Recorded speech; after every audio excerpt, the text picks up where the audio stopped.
You have to take the film back to the point where it's down to the sheen is low enough that you can actually put another coat on. Sure. Does Minwax sell aniline dye? No, we don't. Probably the best guy I think in the Toronto area is probably Gowdy and Lee Valley? Lee Valley might, yeah, they have a little bit of stuff too, yeah. We one of the things why we, aniline dyes are really not a do-it-yourself friendly kind of project. Most homeowners can't handle a dye system. They would just create more of a mess than they would do any good with it, right? So it's kind of one of those things that we've never really gone that way with it. It's always been a natural mineral spirits based, natural pigment penetration level stain on ours. Yeah. What's Gowdy?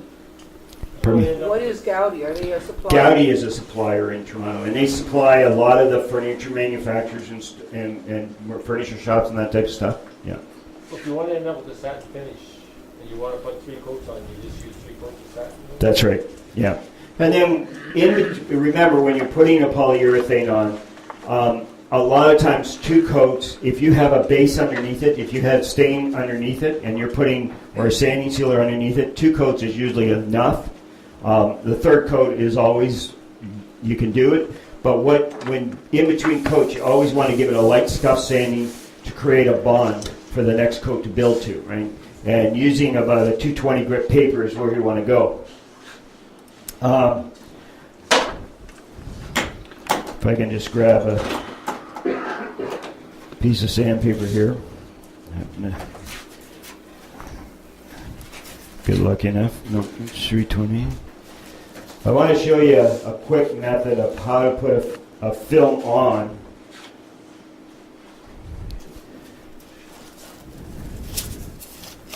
Nope, that's not it either.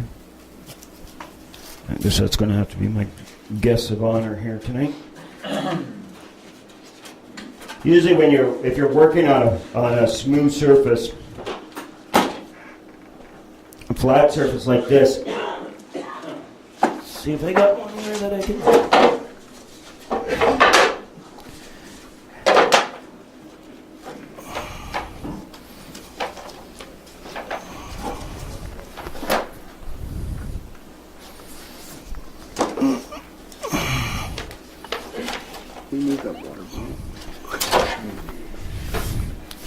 Here's one here. This will work.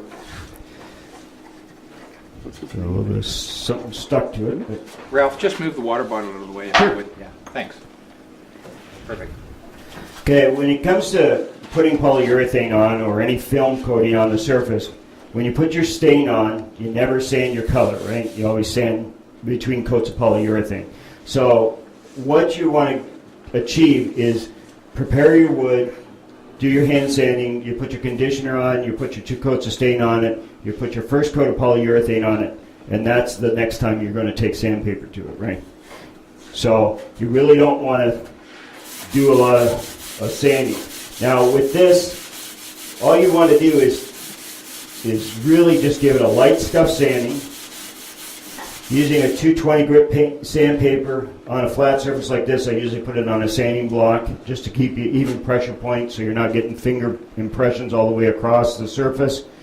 When you wipe your finger on it and get dusting on the side, that's as much sanding as you really need to do. You're creating a bond between coats of polyurethane. You're not trying to wear it off, so you're just creating that bond on there. Now, if you're working with water-based films, do not use tack cloths. Okay, tack cloths leave residue behind. Sometimes a tack cloth, if you use this with a water-based system, water-based stain, it will leave fish eyes on the surface. So try to refrain from using your tack cloth. Just take a piece of lint-free paper shop towel. Usually I use the shop towels, and I can get the white ones or blue ones. It doesn't matter. Color's really irrelevant. I find that the white are just easier to see how much stain is on there or whether I'm wiping anything off, that's all. With a water-based system, just wipe it, wipe the dust off. If you need to moisten the cloth, moisten it with a bit of water, just to pick up any dust. Usually I find I take the shop vac to it first, vacuum it off, and then take my cloth and wipe off any dusting on it. With this one here, what I've got is our oil modified water-based polyurethane. And, you know, like probably a few of you have heard over the past that oil-based is disappearing off the market. There's no longer going to be oil-based available. Pretty soon it's going to disappear. That's not really true. Oil-based products are still going to be made by our company and continue to be made by our company for a long period of time. What they're really regimenting and legislating against is the volatile organic compounds that are in some of the products, the VOCs. They want to lower those VOCs. So where a lot of the VOC content comes from is some of the carriers and different additives they put into products. So they want to lower those. So with our formulas, we've got a lot of formulas that we've had over the years and in different countries and available to us. So there's a lot of the products we have currently are already low VOC. So there's really no reason to change them. As the legislation changes, we'll continue to meet those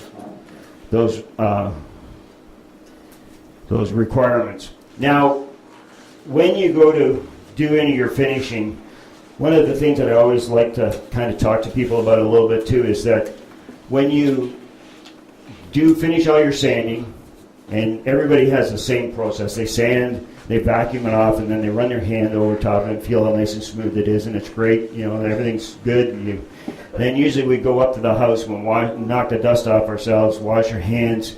First thing we always do when we come back down to the shop is take our hand and run it across there to see how smooth it is again. Well, if you just wash your hand or put on your working hand stuff onto your hands, you've got oils and grease and everything coming out of your skin again. Refrain from putting it on that sanded piece of wood that you've got ready that's very porous and wants to accept any moisture it can. Because what's going to happen is it's going to suck it into the wood surface.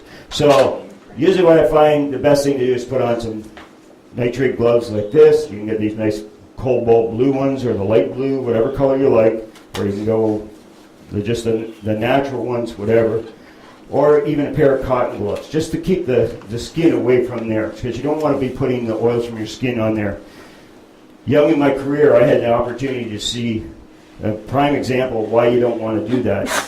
I went to a fellow's place and he was working on putting a finish on a table, and he had this table all sanded. He was ready to go with the staining process, and buddy come along, so the first thing he does is goes up to the fridge and grabs a couple of refreshments, comes back down to the shop, and you know when he's up there, he washes his hands, so he had nice clean hands, and he'd stand there with his hand on the table, finishing his beverage. Buddy left, so then he opens up the can of stain, starts putting the stain on there. Looks great, wipes the stain off, and he's got 5 fingerprints right in the top of the table. So, be careful what you do because everything has an effect, right? So you don't want to be doing that and causing yourself problems. Now this one is what we call an oil modified water base. So this one, what they've done with this product here is taken an oil molecule, wrap it with a water carrier. When the carrier evaporates off, you're left with the oil molecule. So you get that nice little warm amber glow of an oil, but the cleanup and the low odor of water. So this is a product that's suitable for floor finishing, high wear situations, and it can be used inside the house in the wintertime, and pretty much no one's going to know you've got it going on because there's really not any amount of odor to it at all. So it really is a... What's that called again? This is an oil modified water base, polyurethane. If you look in your product manual, it's in there, listed in there. Page 22, huh? Could be it. So where's the price point in it compared to an oil or a water? It's a little bit higher than an oil, but probably right around the same price as a water base. And it's really because of the technology is newer. And the nice thing about this one is that it not only will go over top of an oil-based or water-based stain, it will also go over top of an existing oil-based or water-based polyurethane. So as long as you lightly sand the surface, you can put this over top of it. It's got a cross-link technology to it that allows it to bond to it. When you're preparing your product to use, always stir it, pull your stir stick up every once in a while, and that just brings all the satining agents from the bottom up to the top. with polyurethane is made, it all starts off being gloss, and then they add satining agents to make it semi-gloss and satin. So it's all virtually the same hardness, the same durability to it. It's just different amounts of sheen to it. With our traditional oil-based formula here, we also have a water-based formula here. Now, if I can hold these up to show you how this works. Here's your oil formula. Here's your oil modified, and here's your water base. Everybody's kind of familiar with a water base and an oil base. It's kind of that nice amber color to the oil. Water base has that white, bluish tinge to it, and the oil modified is kind of in between the two of them. So that's what you're looking at. To put this on, I'm going to use just a foam brush, because for me to clean up a brush afterwards is not probably going to happen quick enough to save the brush from being damaged. So I'm just going to use the clean this off and get this out of here so I don't. So does this product yellow? It has a slight ambering to it. If you go with some of our other water-based, like the polyacrylic, it'll dry clear. We also have a floor finish product called Ultimate Floor Finish that goes on clear and stays clear. So depending on what appearance you want to have. With the difference you'll see from a water base like so to an oil modified like so to a full oil, right? So as you can see here, with a full oil, you're getting a much more ambering effect. Warmth will be added to those wood tones a little bit more. With the oil modified, it's a little bit more subdued. With the water clean up polyacrylic, it's virtually there's no color added to it. And these boards are they're probably 5 years old at this point, and you're not seeing a lot of discoloration coming on the polyacrylic at this point. Yes?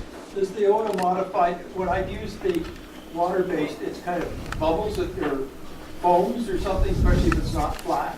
Yes. Does this foam or not? It doesn't really, like if you look inside the can here, there's not a lot of air bubbles in it or anything like that. It doesn't foam up the same way.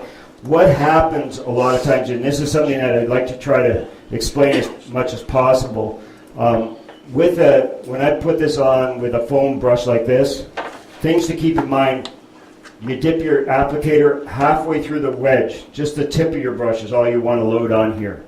If you put too much on here, you're going to work it too much on the surface and create more air bubbles in the surface. With a real brush, a natural bristle brush, if you have a natural bristle brush, when the tip of the brush breaks the surface, that's how much you want to load on there. You really don't, you don't want to put it up to here. You want it on the tip of the brush, because when you're putting finishes on, it's all off the tip, right?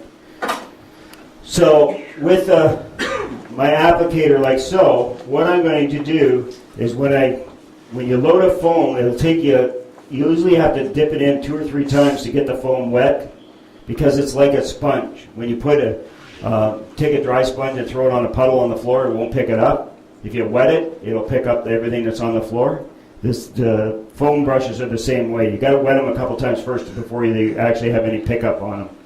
When you lay your applicator down on the surface, whenever you lay it down, you always leave a puddle, right? So don't put the puddle into the corner right on the edge. Unload out here and then bring it from the edge in, like so, right? Once you do that, then you want to lay it out here and work from the dry into the wet. And I'm just doing this very slowly so you can see how this is going. Okay, dry into the wet. All the way across. Reload as you need.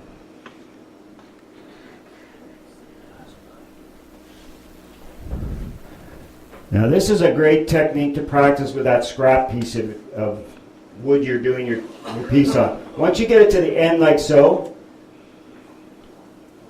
tip it off, and that's as much brushing as you should do. If you're working from the wet out to the dry, what you usually end up doing is brushing it 3 or 4 times trying to get rid of the excess, right? When you do that, you put air into the surface and you speed up the dry time. so it doesn't have the chance to flow out. Even though there's little pebbles in there at this point, I'll just leave this alone and it will flow itself out. If I keep working it, all I'm doing is putting more air into it. So the secret is to put on thin uniform coats and not overwork it. So again, what I'm going to do is bring it from, establish a wet area, and then work from the dry back into the wet.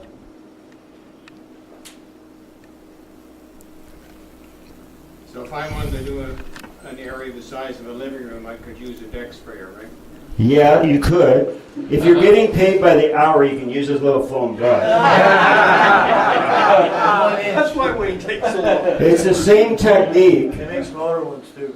Yeah, it's the same technique if you're using a foam applicator or a bristle brush, whatever you're using, or if you're using, say a lamb's wool applicator, like so, or a synthetic applicator to do a floor, right? You basically bring it in from the edge, turn your applicator around, work back into the wet. Once you get to the end, you tip it off, and you do the same pass.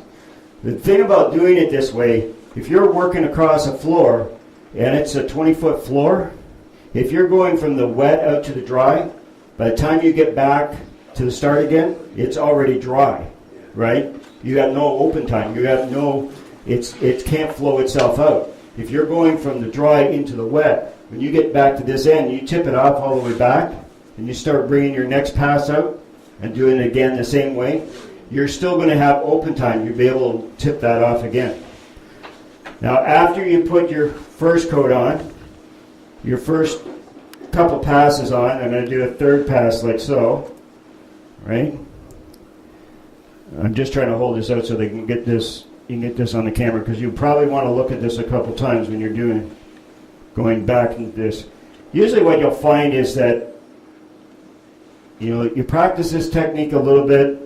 And just trust the product. That's the hard part, right? Everybody sees a bubble and they want to go back into it and tip it off. Just leave it alone. Let it flow out. You'll find you get very few pebbles in your finish if you leave it alone. If you start working it too much, or if you're the guy that likes to tip it off 3 or 4 times, you're going to drag that film. You're going to create that unevenness of finish. Now, at this point, I'll overlap my tip off about half the brush width here, take out the excess. If I get too much wet edge, I'll just do a double tip off in that one spot. If I'm doing a vertical, like so, start at the top. You have to excuse me, I can't see anything this close to me. And work from the bottom up. Now you got a little drip happening there. Catch that guy. You lose a little bit less on your applicator when you're doing a vertical because you don't want to have it running down too much. But once you get to the bottom, you tip it off. That's as much brushing you should do. It's surprisingly how easy it is to put on a finish if you allow the finish to flow itself out. If you keep working it, what you're doing is chasing that little problem all over again. The more you try to brush the air out of it, the more air you're putting into it, right? So the best thing to do is put on that thin uniform coat and just let it flow out. And I got something stuck on there. There's a little piece of 2-sided tape or something that's stuck onto it. Now I just got to... But I've done to the point where, doing an 8-foot long table, start at one end, work right through the other end with a small brush, 3-inch brush or whatever I'm using. By the time I get to the other end of it, I can tip it off and come back, and that wet edge is still good all the way along. It's still flowing for me at that point. So if you have a light in front of you, like this here, you can really easily see exactly where you've applied. Now if you look over here, this is pretty much flowing itself out. There's hardly any bubbles left into it over there at all. And you start to see it already setting up on the edge right there. Now if I see that spot and I think, and this is what we always do, right? As soon as we get halfway across something, we look back. Oh, there's a spot there that I missed or something. And you try to take the brush back into it. That's when you get into that whole situation, right? The whole problem of without putting more air into it. It's already starting to tack up, and you're dragging it, and you're creating the river marks for your brush and that kind of stuff. So the best thing to do is try to avoid that. Practice it. If you do happen to get a couple little pebbles in there, when you scuff sand for your next coat, it'll just cut them out. It'll get rid of them for you. So you really don't need to work them that hard, right? So are you saying that as you work through, you see those white spots, then what you're supposed to do is go for a beer and then come back? Usually